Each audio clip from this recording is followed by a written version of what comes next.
Welcome to section 1.1, functions.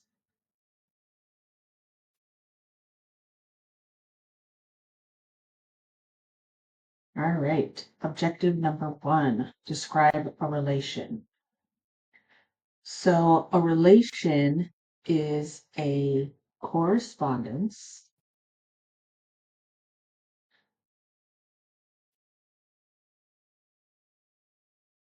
between two sets. A set X, called the domain, and a set Y, called the range. In a relation, each element from the domain corresponds to at least one element from the range. If X is an element of the domain and Y is an element of the range, and if a relation exists from X and Y, then we say that X relates to Y and that Y depends on X. And we write X matches to Y or relates to Y using a right arrow. Okay. It is helpful to think of X as the input and Y as the output in the relation. Okay. So relates just means that there is a connection or a relationship between the X and Y values. So if we look at this visual here to the right, we have our inputs, input 1, input 2, 3, 4. We input them one at a time. They go into a relationship representation, whether it's a mapping, a diagram of the sort. And when it goes through that, it'll then spit out our outputs. All right, so X1 will correspond to Y1. X2 will depend on Y2. Okay, or I would say relates to Y2. And then Y2 will depend on X2. All right. So there are 4 ways to express a relation. The first way is verbally. So this is using words. The second way is numerically. This is using a table of numbers or a set of ordered pairs. Number 3 is graphically. So this is plotting points or mapping. And number 4 is algebraically. Algebraically. Okay, so this is using an equation. All right. So in our example here, we have a scientist measures the average high for the temperature in Los Angeles for the first 5 months of the year. She finds that in January, February, March, April, and May, the corresponding high temperatures are 68 degrees, 69 degrees, 70 degrees, it should be 70, 73 degrees, and 74 degrees, all in Fahrenheit, respectively. Using month as an input and temperature as an output, what is the domain and range of the relation? So in our example for a relation, we were told that the domain represents the set of X values or our inputs, and the range represents our set of outputs or our Y values. So the domain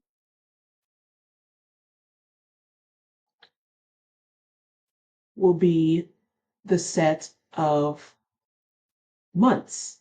We have a month and then we have a temperature, and the temperature depends on what time of season it is. In other words, what month it is in Los Angeles.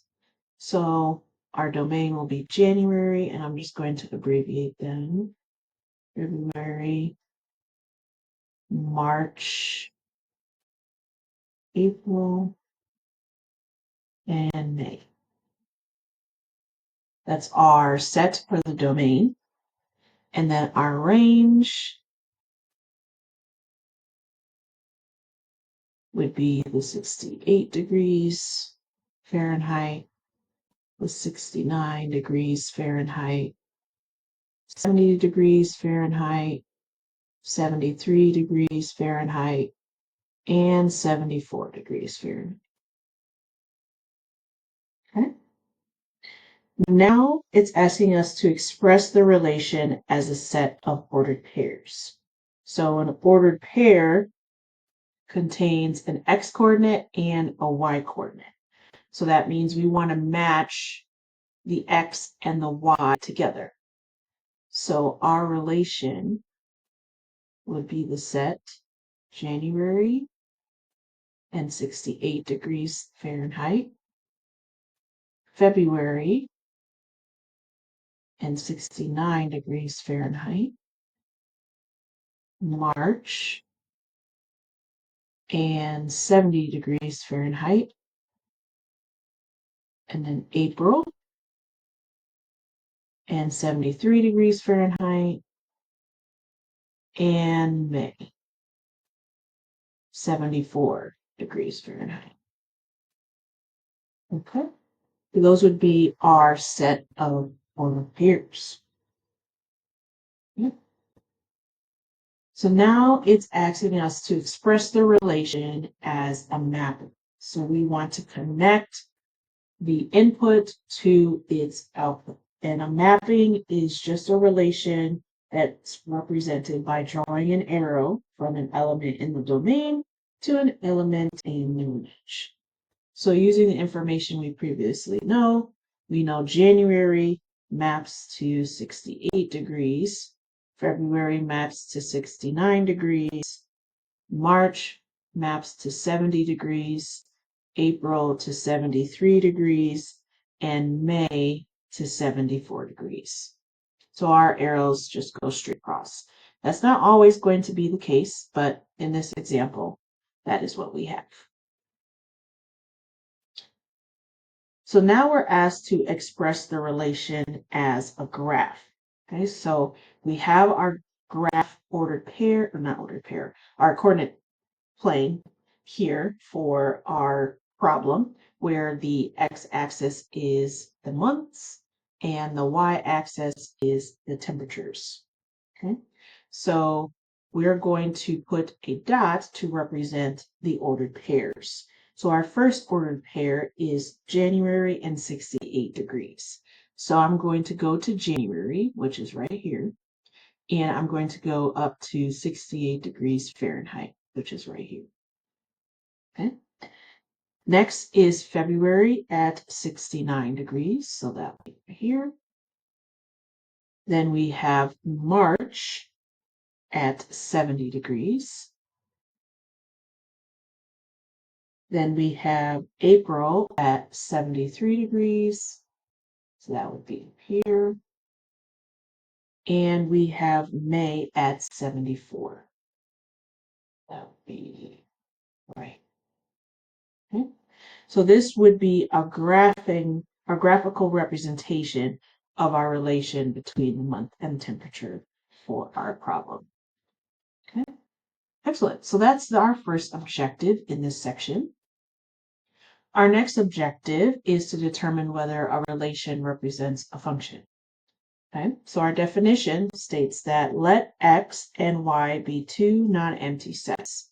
A function from x into y is a relation that associates with each element of x exactly one element of y. Okay, so each element of x matches to exactly one element of y.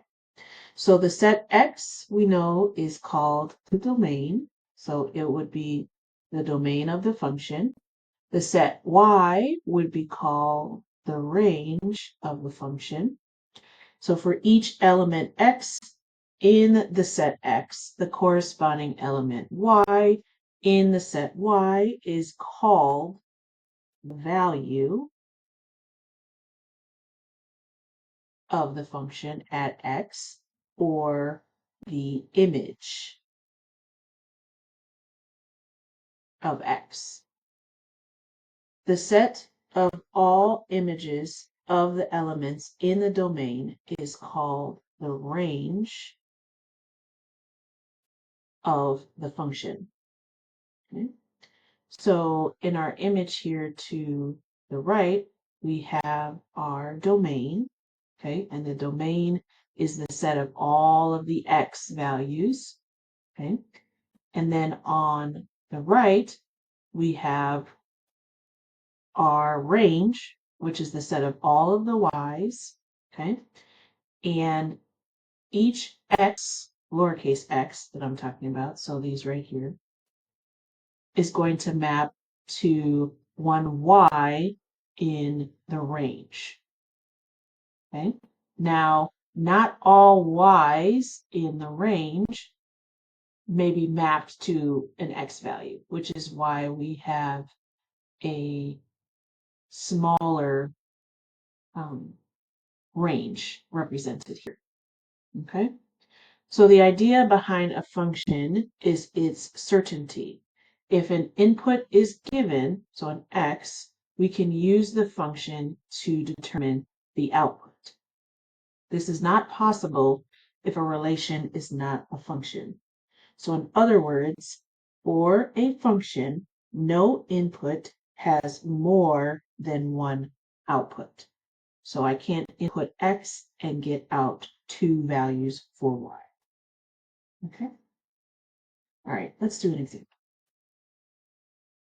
For each of these relations, we are asked to state the domain and range and then determine whether the relation is a function.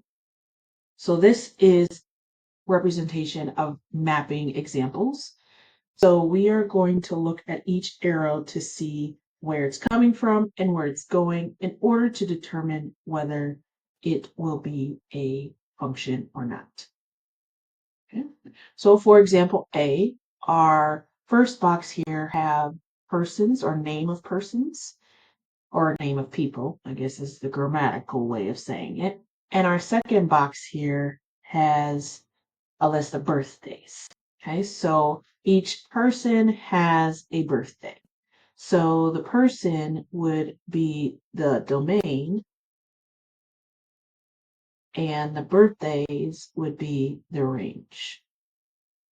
Okay, because the birthdays depend on which person you're talking to or which person has that birthday. So now in order for it to be a function, every input must have exactly one output. So for example, Bob must only have one birthday. Bob can't have two birthdays because he can't be born on two different days. So we're going to check to make sure that each arrow from the input only goes to one output. So Bob goes to February 9th. Pauline goes to February 9th. Linda goes to May 21st, and Marissa goes to October 17th. So this is a function.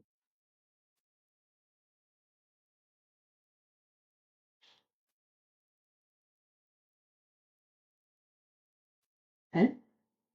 This is a function. Note that it's okay for two or more elements in the domain to correspond to the same element in the range. For example, Bob and Colleen both have the same birthday on February 9th. That's totally fine. Okay. Now, in our example B, we have father in our first square and then daughter in our second square. So each daughter is going to depend on the father. So the father would be the domain and the daughter would be the range. Okay. Now, in order for it to be a function, a father input must have exactly one output daughter. Okay? So here we see right off the bat that Bob has two outputs, meaning if I put Bob into a system, it's going to spit out two outputs. So this is not a function. Okay? Remember, one input corresponds to one output. That's the only way it will be considered a function. All right, C and D here, both of them, are sets of ordered pairs. Okay? And going on with our previous instructions, we need to determine whether it's a relation or not. To help us do that, let's break up our domain and our ranges. Okay? Just to help us see what maps to what. Let's try that for the first one. So our domain here is 1, 3, 6, and 9. Our range is 6, 9, 1, and 2. Okay, so we see here that every x in the domain maps to exactly one y in the range. Okay, so we know then that this is a function.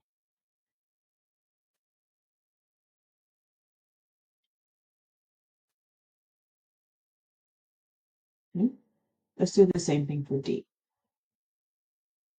We have -5, -2, 3, 2, -5. And for the range, we have 1, 2, 3, -2, and -3. Okay. Right off the bat, I see here that I have two -5s present in my domain. And both of these -5 x values give me two different y's. So that means if I input -5 into my system, I'm going to get two y's. And we know that in order for it to be a function, one x must match or correspond to one y. And because of that, we know that this is not a function.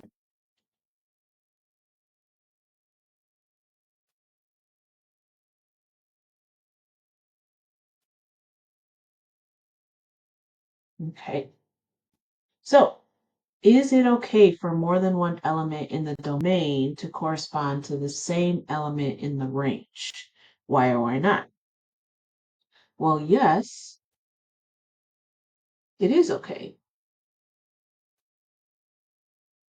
It is okay for more than one element in the domain to correspond to the same element in the range.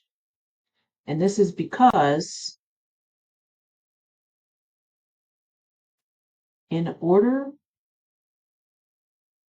for a relation to be a function,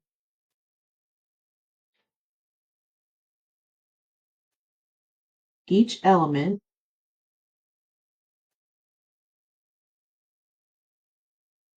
in the domain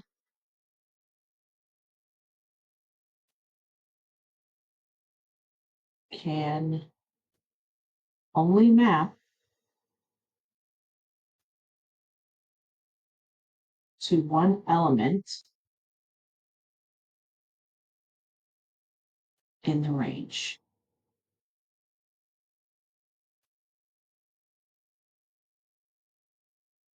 Okay, excellent.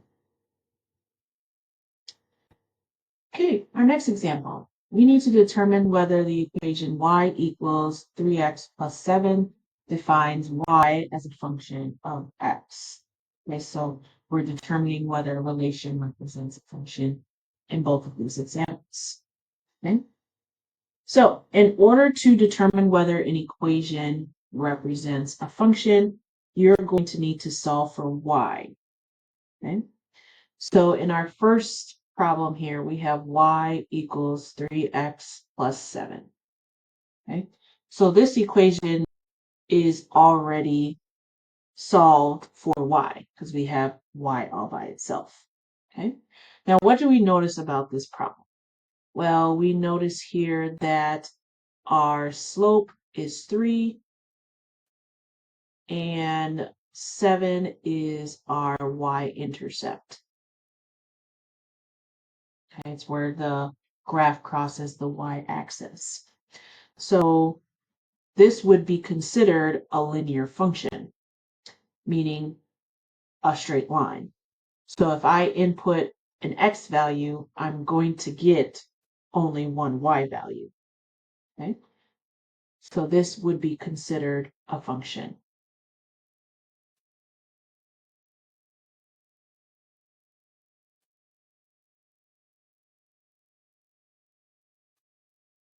Okay? And let me put here that this is a linear equation. So you can have that in your notes. Okay. Next, determine whether the equation x squared plus y squared equals 9 defines y as a function of x. So in order to determine whether an equation is a function, we are going to solve for y. So to do that, I'm going to subtract x squared to the right side. Then to get rid of the square on the y, I'm going to take the square root of both sides. Okay, and so now I have my equation with y all by itself. Okay, so now let's look at this equation. So we notice here that y equals two values, a positive and a negative.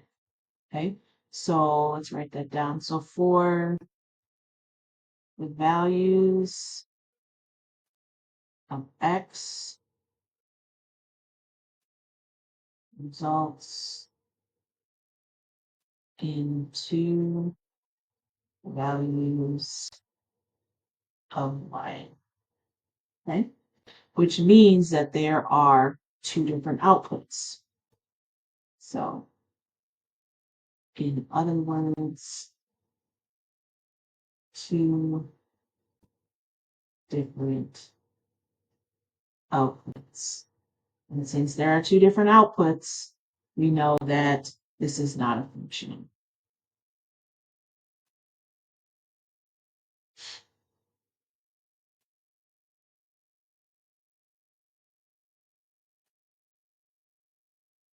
Alrighty. Excellent. Objective 3. Use function notation to find the value of a function. So if f is a function, then for each number x in the domain, the corresponding number y in the range is designated by the symbol f parentheses x close parentheses, or read as f of x. And we write y equals f of x. When a function is expressed in this way, we are using function notation. We refer to f of x as the value of the function f at the number x. So for example, the function y equals 3x minus 4 may be written using function notation as f of x equals 3x minus 4. Then f of 1 would be evaluating that function when x is 1. So let's do that. So if I substitute in 1 for x,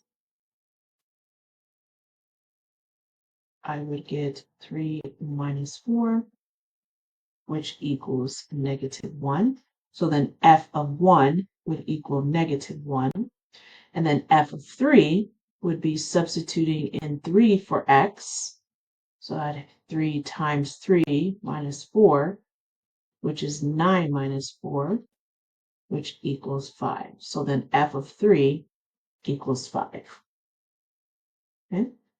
Now, in most cases, you will see function notation as f of x, but you could see other letters represented in function notation, like h of x or r of v or s of t. They can use any letter in the alphabet to represent the domain and the function. Okay, so f of x is the most commonly used notation, but you could see others. So sometimes it's helpful to think of a function f as a machine that receives an input, a number from the domain, manipulates it, and outputs a value in the range.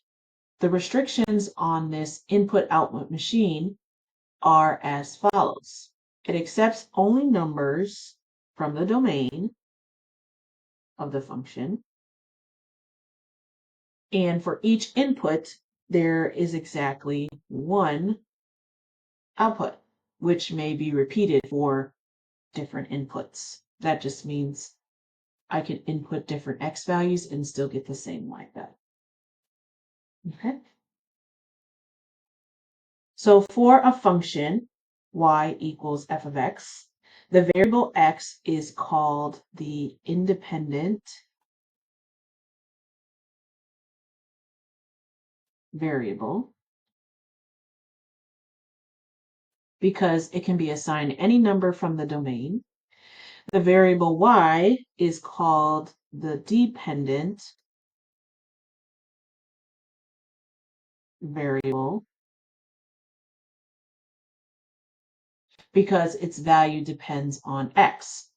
The independent variable is also called the argument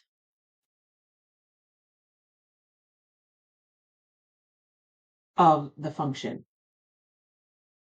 Okay, let's do some examples.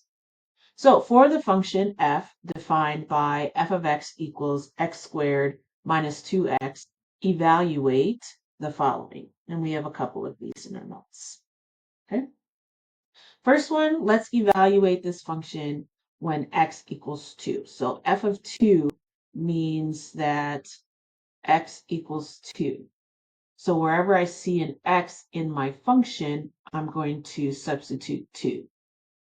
So f of 2 equals 2 squared minus 2 times 2. 2 squared is 4, and 2 times 2 is 4. So 4 minus 4 equals 0. All right. B, f of x plus f of 2. Okay. So we know that f of 2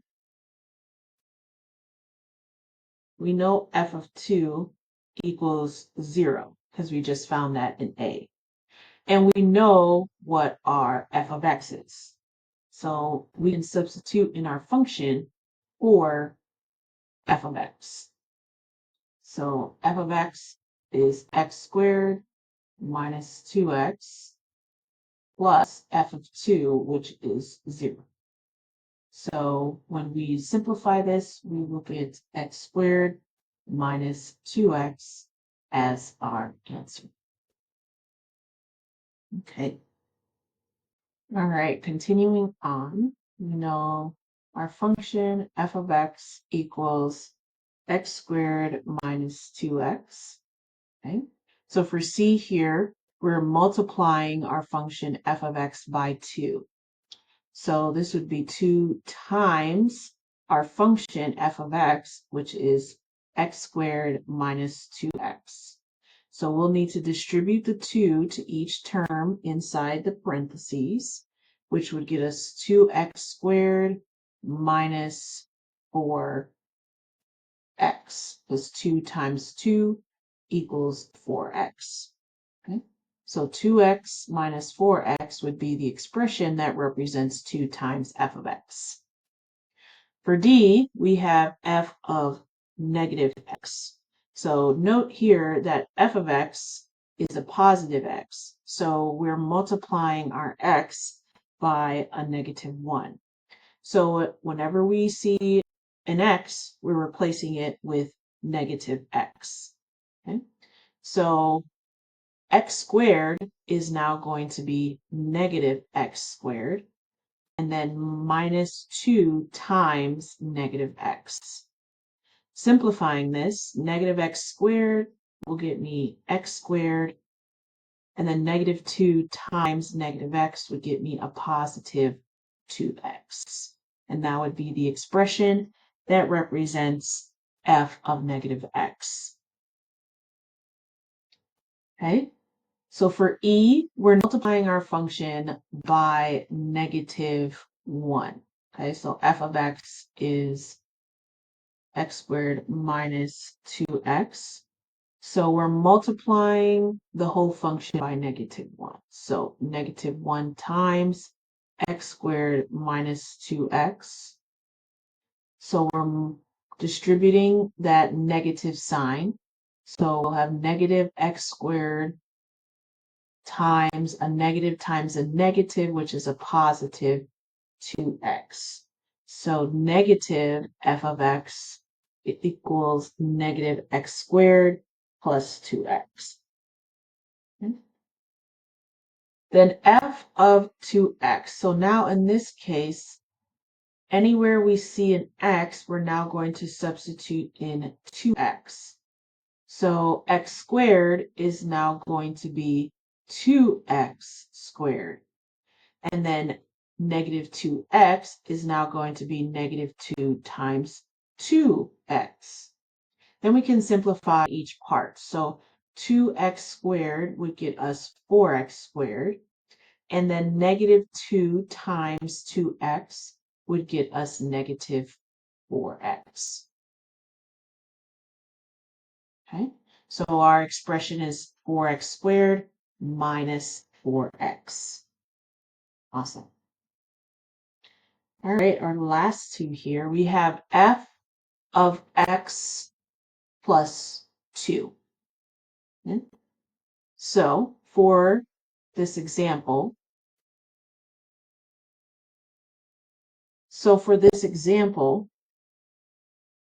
we are going to substitute in x plus 2 wherever we see an x. So x squared is now x plus 2 squared minus 2 times x plus 2. So for x plus 2 squared, that is a binomial that we're multiplying by itself. So we will have to use FOIL to expand these two binomials. So FOIL is first, outer, inner, last. So first would be the x times x, which is x squared. Outer would be x and 2, which would be 2x. Inner would be 2 and x, which would be 2x. And then 2 times 2 for the last, which would be 4. Okay. Then for this second binomial times a factor, we would distribute the -2, which would give us -2x minus 4. So now we can simplify. The plus 4 and the minus 4 cancel. The positive 2x and negative 2x cancel. That leaves us with x squared plus 2x as the expression that represents f of x plus 2. Okay. And now for h. Similar to g, except for our x is now x plus h. Okay. So we're going to substitute in x plus h for x. That should be a subtraction sign. Okay, so subtract. 2 times x plus h. So we're going to multiply this binomial by itself by using FOIL. So first is x squared, then we're going to go outer, so that will be the x squared and the h, then the inner, next again, and then the last, which is the h's, so that's h squared. Then I'll distribute the 2,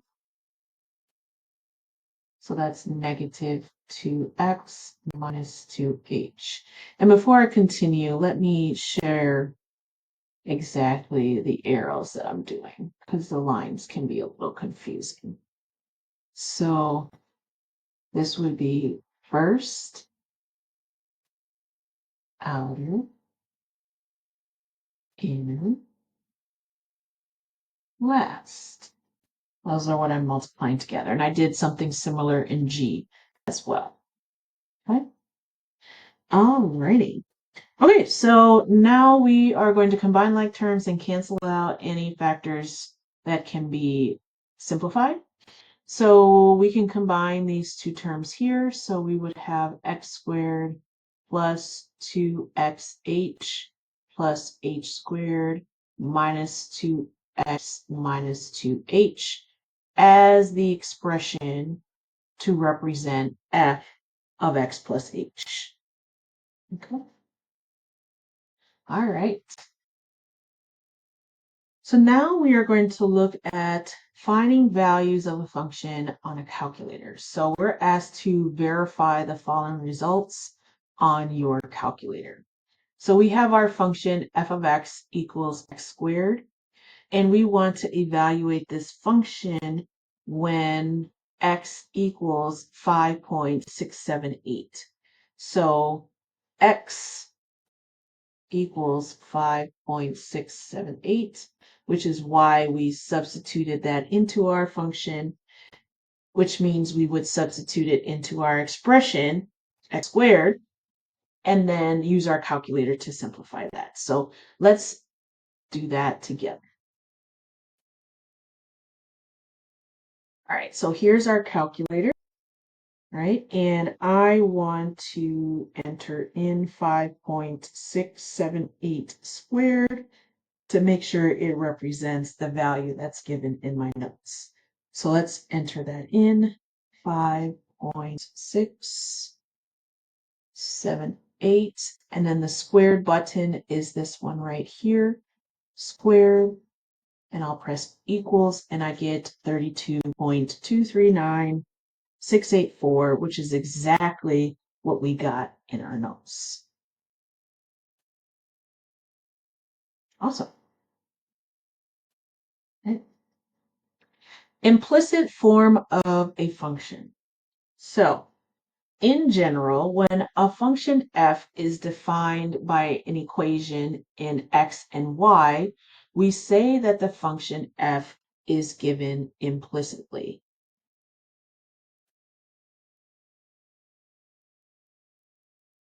If it is possible to solve the equation for y in terms of x, then we write y equals f of x and say that the function is given explicitly.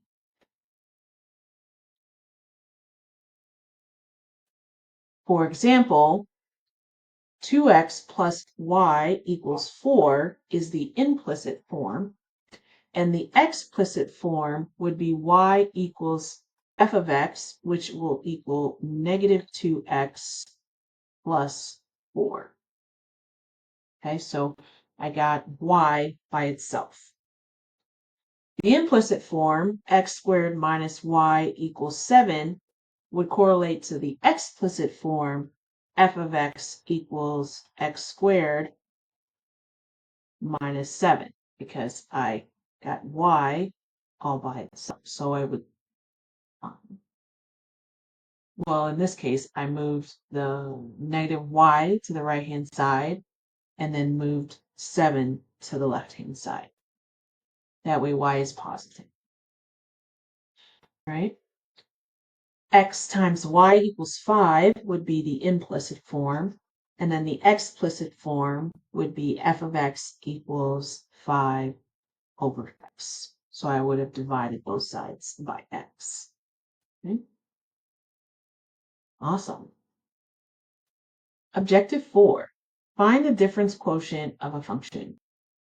So the difference quotient of a function, f, at x, is given by this formula. F of x equals f of x plus h minus f of x divided by h, where h does not equal 0, because if it did, it would be undefined. Now, the difference quotient is used in calculus to define the derivative. And although we won't be looking at the derivative in this course, being able to use this equation is going to be helpful. So let's find the difference quotient of this function. In other words, if we were in calculus, the derivative. So we have f of x equals x squared minus 2. And the difference quotient says that f of x equals f of x plus h minus f of x divided by h. Okay, so we need to find f of x plus h because we know f of x, that's the actual function itself, and then h is the variable in the denominator, so we'll be able to simplify that with h. It's not a function. So when we find f of x plus h, then we can move forward in substituting in the different expressions. So let's first find f of x plus h. So f of x plus h, I'm going to now substitute x plus h in for x in my function.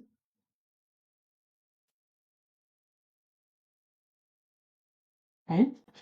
And I'm now noticing that x plus h has a square, so I'm going to have to use FOIL to expand that further.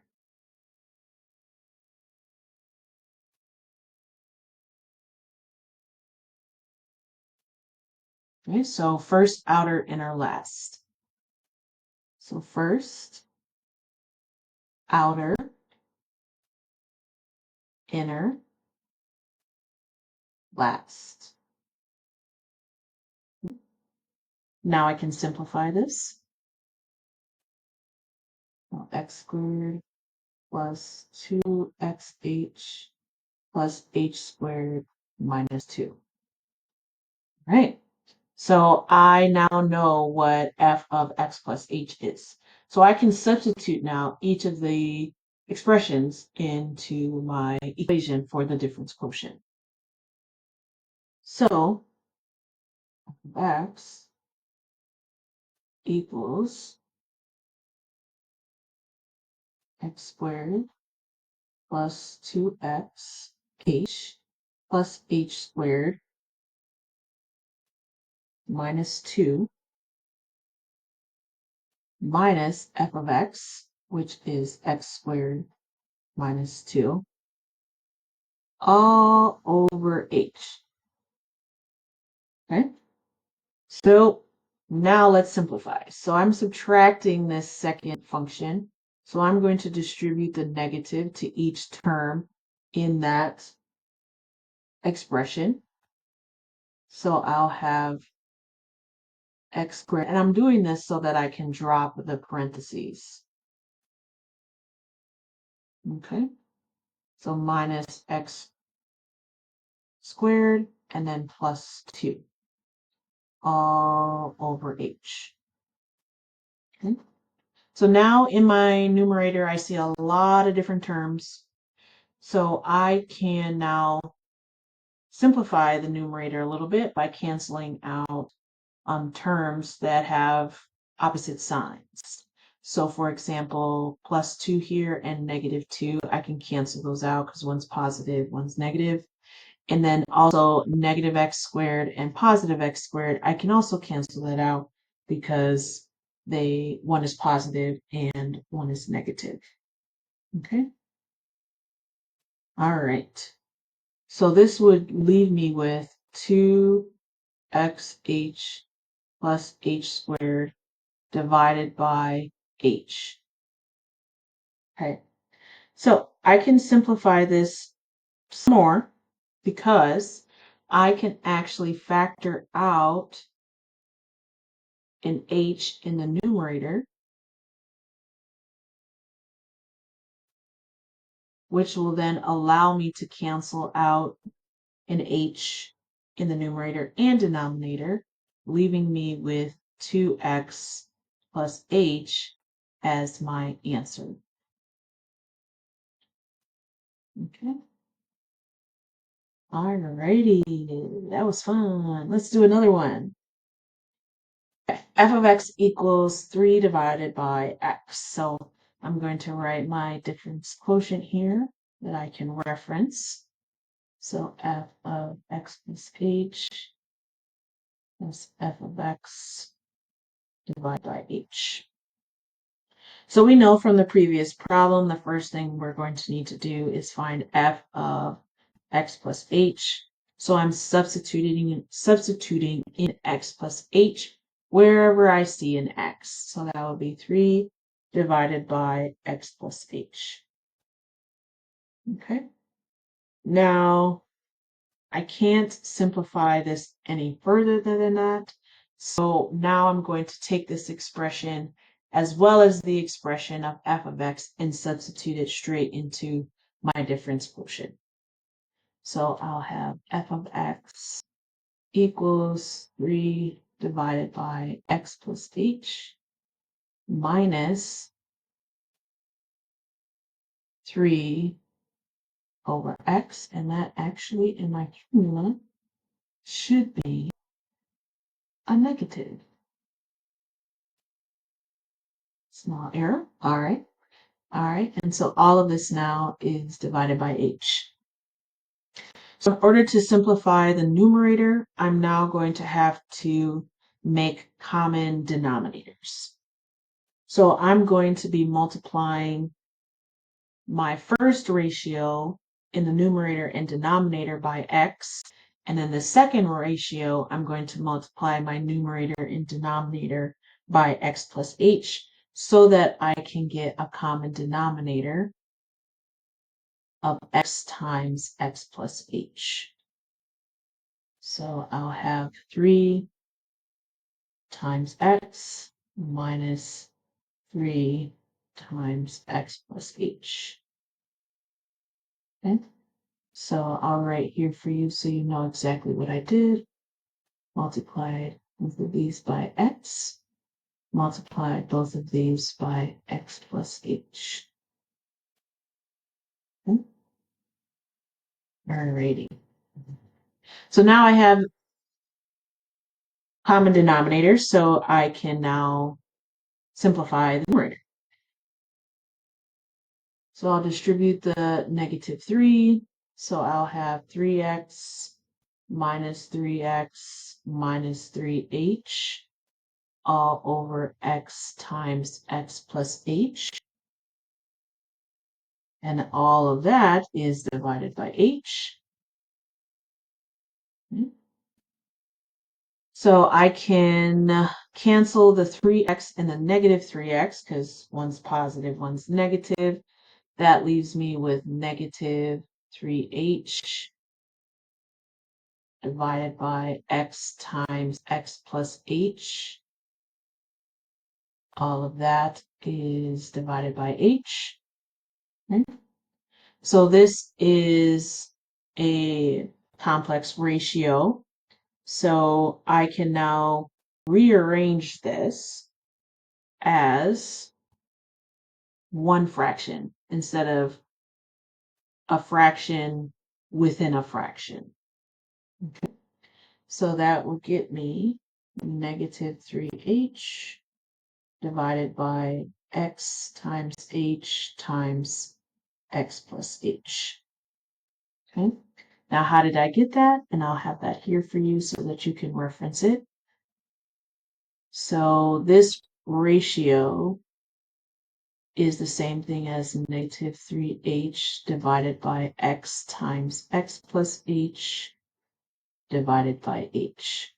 When I am dividing, when I have an equation that has fractions and I'm dividing, so using division, this is the same thing as negative 3h over x times x plus h times 1 over h. So you can convert all division problems into multiplication problems by changing the operation and then flipping your second value, which is how I got my new ratio.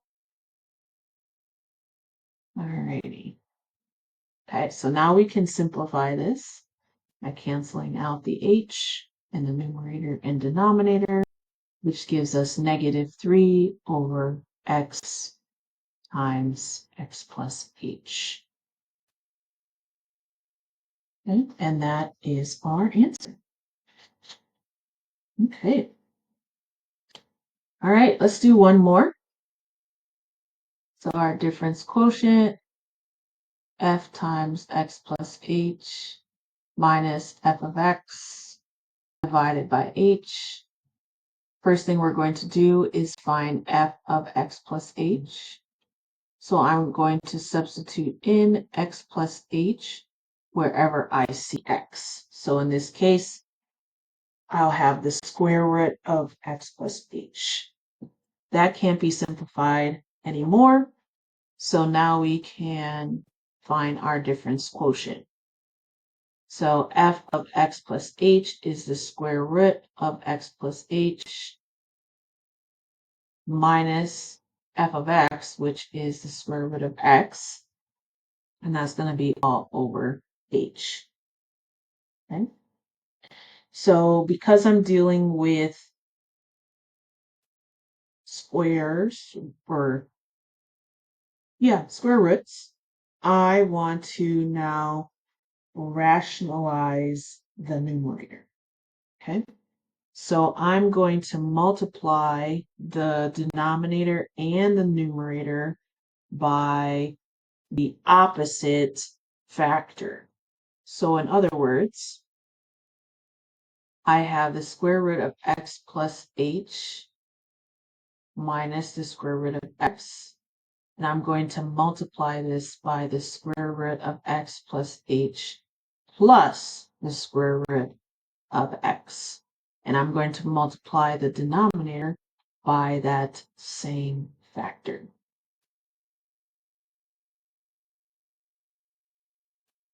Okay, so that's rationalizing the numerator. You can also rationalize the denominator doing the same thing.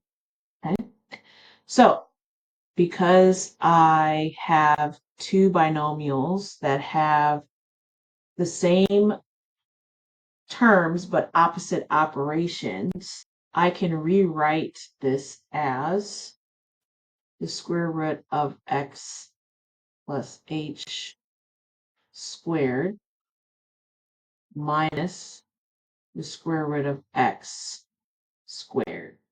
And that's the difference of squares divided by h times the square root of x plus h plus the square root of x. Alrighty. So now when we simplify this, right, we will get x plus h minus x divided by h times the square root of x plus h plus the square root of x. Now, how did I get the numerator? Well, when you square a square root, it cancels out. So we're dropping all the squares and we're dropping all of the square roots. So that just gives us x plus h and then x. In other words, negative x, because we have a subtraction there. So the x and the negative x will cancel, giving us 1. And then the h in the numerator and the h in the denominator will also cancel. So that gives us our final answer of 1 divided by the square root of x plus h plus the square root of x as the expression that represents the difference quotient. All right. Objective 5. So find the domain of a function defined by an equation. So oftentimes the domain of a function f is not specified. Instead, only the equation defining the function is given. In such cases, the domain of f is the largest set of real numbers for which the value of f of x is a real number. So, for example, if we were asked to find the domain of each of these functions, we would want to identify where would this function not exist according to the mathematical rules that we know. So in this first one, f of x equals x squared plus 2x minus 3. Now, if you didn't know, this is a quadratic function. And in a quadratic function, you input an x and you get a y. Okay? So for the domain of this function, there is no restrictions. It's going to continue on to infinity for the x and for the y. So this is going to be all real numbers, or in other words, from negative infinity to infinity. And this is for the domain. Okay. Now for b, we have 5x divided by x squared plus 2x minus 3. Now there is a restriction here because we know when it comes to fractions, our denominator can never equal 0. Okay, so x squared plus 2x minus 3 cannot equal 0. So we need to find the values that would make our denominator 0, and those values would be the restricted x values that would not be included in the domain. Other than that, there aren't any other restrictions for the domain of this function. So if we were to factor this quadratic, we would have x plus 3 and x minus 1 as the two factors. Then we would set both of these factors equal to 0, solve for x, and we would see here that when x equals negative 3 and when x equals negative 1, our denominator is going to be 0. Okay, so this is the domain for this function is going to be all x values, where x does not equal negative 3 and x does not equal 1. You can also write it as negative infinity to negative 3, union negative 3 to 1, union 1 to infinity. Okay, and we put parentheses on it because x can't equal those values. Now, if x could equal those values, we would put a bracket. But since they don't, we are using parentheses. Okay, so those are our answers for A and B. Let's go to C and D. All right, for C, f of t equals the square root of 5 minus 2t. Now, we're dealing with a square root here. And so the rules with square roots is in order for us to be in the real system, the value within the square cannot be negative. The moment that it becomes negative, you're now working in the imaginary numbers. So the radicand cannot be negative, which means the value in the square root must be greater than or equal to 0. So 5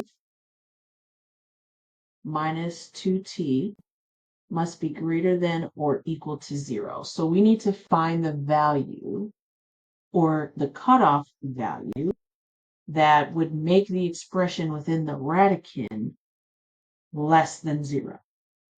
So let's solve for t. So we would subtract 5 on both sides. Then we would need to divide both sides by -2.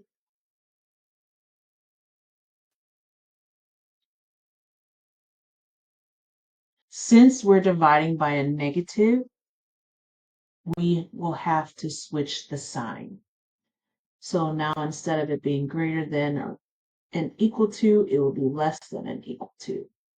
So t will be less than or equal to 5/2. So we could take all values of t, and t is less than or equal to 5/2, or we can write it as negative infinity and then 5/2. And since it can equal 5/2, we have a bracket. Okay? But anything less than that would make the value within the square root negative. All right, D. F of x equals x minus 5 divided by the square root of x plus 5. Okay. Now, there are two rules that we need to take into consideration for finding the domain of this function. Not only is this a fraction, so we know the denominator can't equal 0, but the denominator also contains a square root, so it also cannot be negative. So the square root of x plus 5 cannot equal 0, and it cannot be negative. This is similar to the one we just did, except x plus 5, all right, must be greater than 0. It can't be greater than and equal to. It can't equal 0, because if the denominator is 0, it would be undefined. So we're now going to solve for the x values that would make this less than 0 or equal to 0. So we'll subtract 5 on both sides. So we'll get x is greater than -5. So we want all x values where x is greater than -5. Or we would say -5, comma, infinity. And we don't have a bracket at -5 because x can't equal -5. So it will just stay as a parentheses. Okay? So let's review some of the steps that we took here. So when finding the domain of a function defined by an equation, we're going to start with the domain as the set of all real numbers. Okay? So I'll always start with, okay, all real numbers. If the equation has a denominator, we're going to exclude any numbers for which the denominator is 0. If the equation has a radical of even index, exclude any numbers for which the expression inside the radical, the radicand, is negative. That is, solve the radicand is greater than or equal to 0, just like we did in the previous problems. Okay? Awesome. We express the domain of a function using interval notation, set notation, or words, whichever is most convenient or whichever your problem on a test, quiz, or homework assignment asks you to do. If x is in the domain of a function f, we say f is defined at x, or f of x exists. If x is not in the domain of f, we say that f is not defined or undefined at x, or f of x does not exist.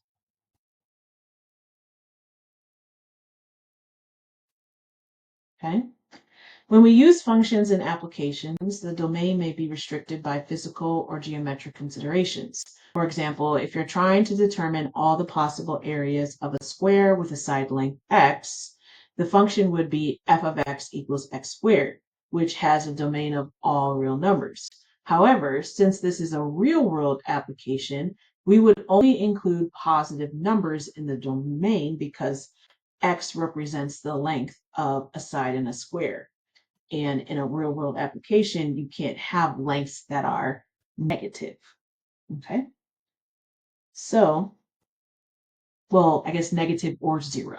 Can't have a length of zero because then it wouldn't exist. So it has to be a positive number. So in this example, we're asked to express the area of a right triangle as a function of the shorter leg x if the length of the other leg is triple the length of the shorter leg, and then find the domain. So we have a right triangle. So let's draw a right triangle here. We're trying the right angle.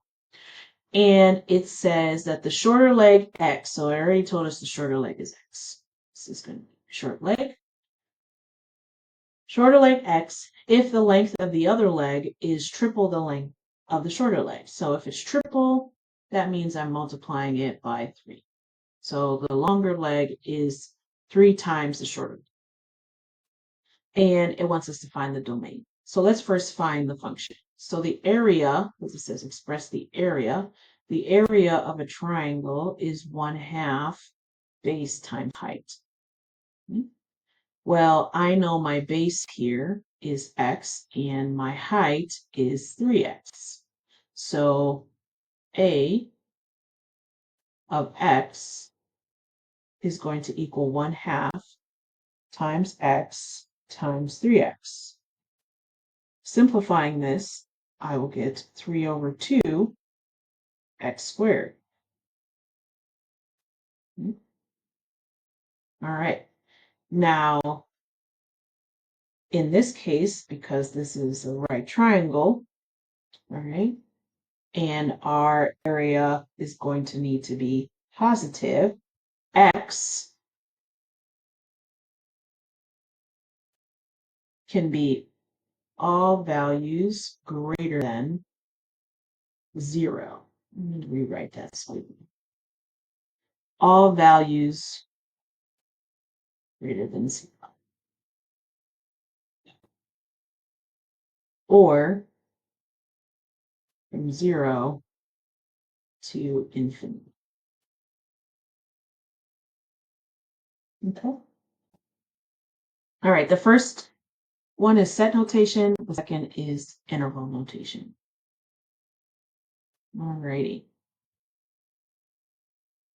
Objective 6. Find the sum, difference, product, and quotient of two functions. So before we look at some examples using these formulas, we are going to identify what they are. Okay? So when you're given the functions f and g, the sum function is going to be defined by f plus g of x equals f of x plus g of x. Okay, so the domain of f plus g is going to be the intersection of the domain of f with the domain of g.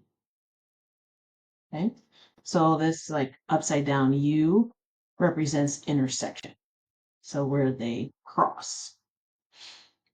The difference function says, given the functions f and g, the difference function is defined by f minus g of x equals f of x minus g of x. The domain of f minus g is going to be the domain of f intersects with the domain of g. Okay, so when it comes to the sum function and the difference function, the domain is going to be the intersection between the function f and the function g. All right, the product function. Given the functions f and g, the product function is defined by f times g of x, which is going to be, again, f of x times g of x. Okay, very similar to what we've done. And the domain is going to be also the intersection between the domain of f and the domain of g. Okay? And the quotient function. So given the functions f and g, the quotient function is defined by f divided by g of x, which equals f of x divided by g of x, where g of x does not equal 0. So the domain of f divided by g, is going to be the intersection of all x values where g of x does not equal 0. The domain of f and the domain of g. Okay. So you want to identify the x values where g of x does not equal 0. And then the domain of f, and then the domain of g. And the intersection between all three of those will be the domain of f divided by g. All right, now let's apply it. So we're going to let f and g be two functions defined as f of x equals 1 divided by x minus 3, and g of x equals x divided by x plus 2. And we're going to find the following functions and then determine the domain. So for a, we have f plus g of x.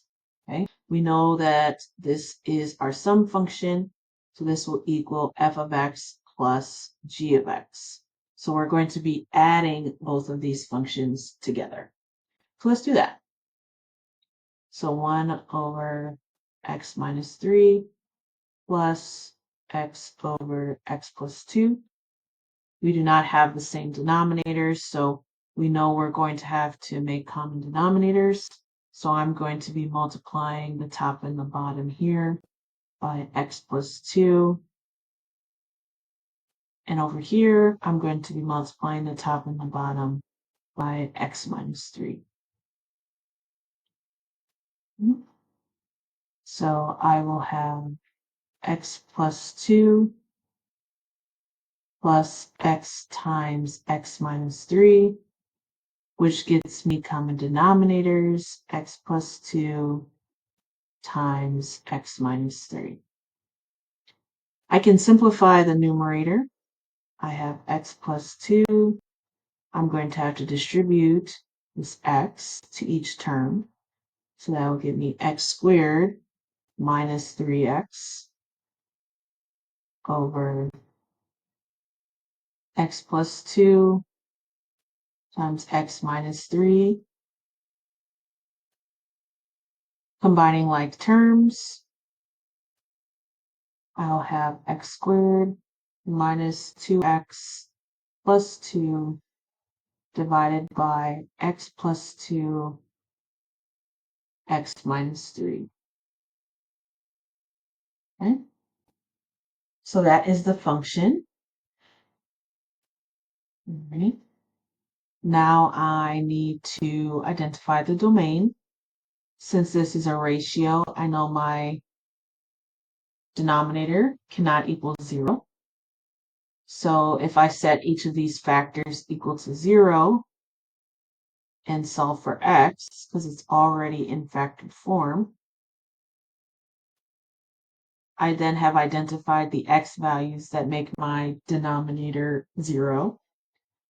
So in set notation, this would be all the x values where x does not equal -2 and x does not equal 3. In interval notation, it will be from -infinity to -2, union -2 to 3, union 3 to infinity. And that would be the domain. Okay. All right, next one, f minus g of x. So this is the same thing as f of x minus g of x. Okay. So f of x here is 1 over x minus 3 minus x over x plus 2. So this setup is very similar to what we just did, except for we're subtracting. So I'm going to multiply both ratios so that I can get common denominators.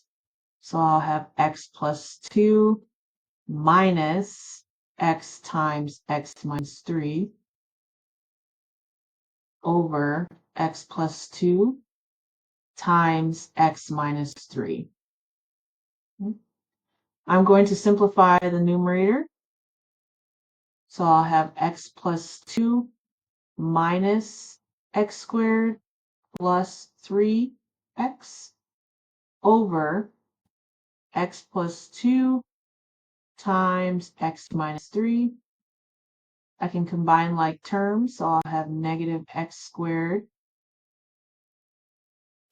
plus 4x plus 2 divided by x plus 2 times x minus 3. And I can't simplify that anymore. So that is my function. Then for my domain, it is going to be exactly the same as in A. Okay. So all x values where x does not equal -2 and x does not equal 3. That is the set notation, and then interval notation, -infinity to -2, union -2 to 3, union 3 to infinity.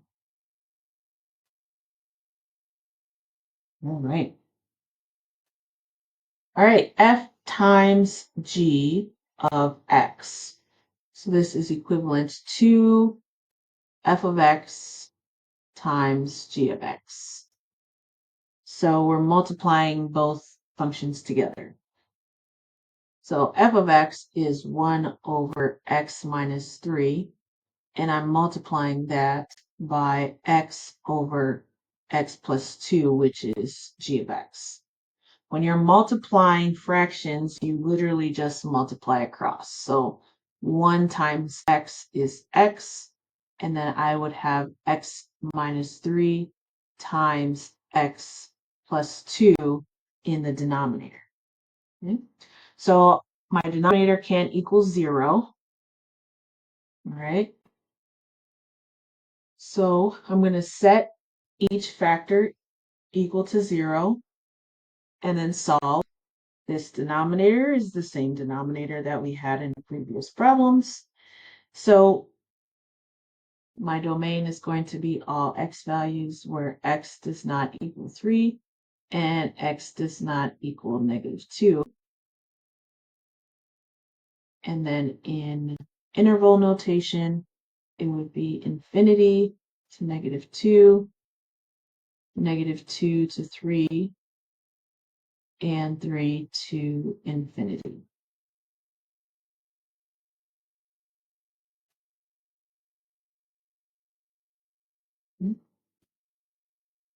All right, and our last one, f divided by g of x. So this would be f of x divided by g of x. So let's find that function. So 1 divided by x minus 3 divided by x plus 2. This is the same thing as 1 divided by x minus 3, and then x divided by x plus 2. When we're dividing with ratios, we can keep the first ratio the same, change the operation, and then flip the second ratio, which allows us to multiply across. So that's x plus 2 times x minus 3. Okay. Can't simplify that any further, so this is our expression. We're going to set the denominator equal to 0, so we have two factors, x and x minus 3. So x cannot equal 0, and x cannot equal 3, because both of them will make the denominator 0. So in interval notation, that would be from negative infinity to 0, and then 0 to 3, and then 3 to infinity. All